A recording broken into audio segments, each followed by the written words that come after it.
Vítejte u ukázky diody v ovladači, aneb co pouhým okem nevidíme. Víte, že máme ovladač. Teďka to zrovna není vidět, ale víte, že máme ovladač na rádia a tak. No a tady ten ovladač, tím se normálně tady zapíná tohleto rádio, jo. Ale víte, že tady ta diodka vysílá signály do toho rádia, že jo. No, ale jak to vysílá, tak to různě ví, co má zapnout a tak. Ale nikdy nevidíme, že to svítí. Ale foťák to snímá to svícení. Takže když to zablikneme, je to vidět. Ale lepší je to v zatemněné místnosti. My tam jdeme.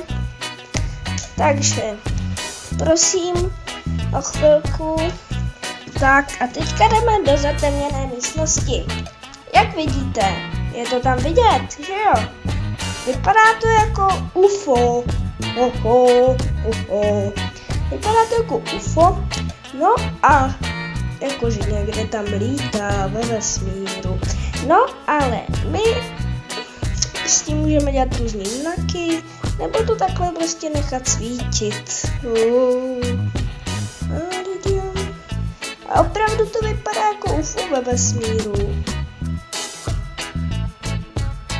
No a to je všechno z této ukázky.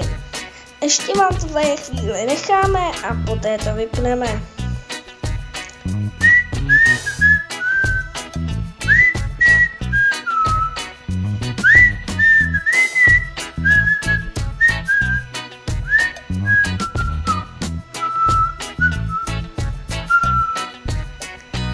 A toto je nyní konec videa.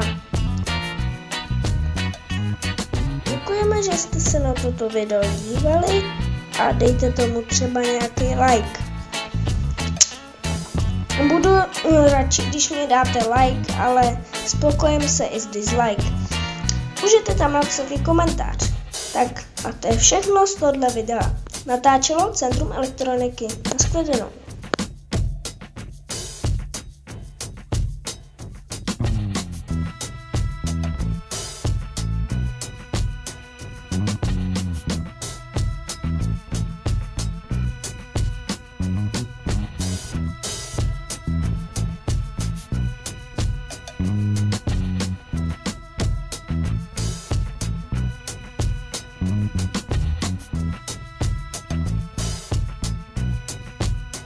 Mm-hmm.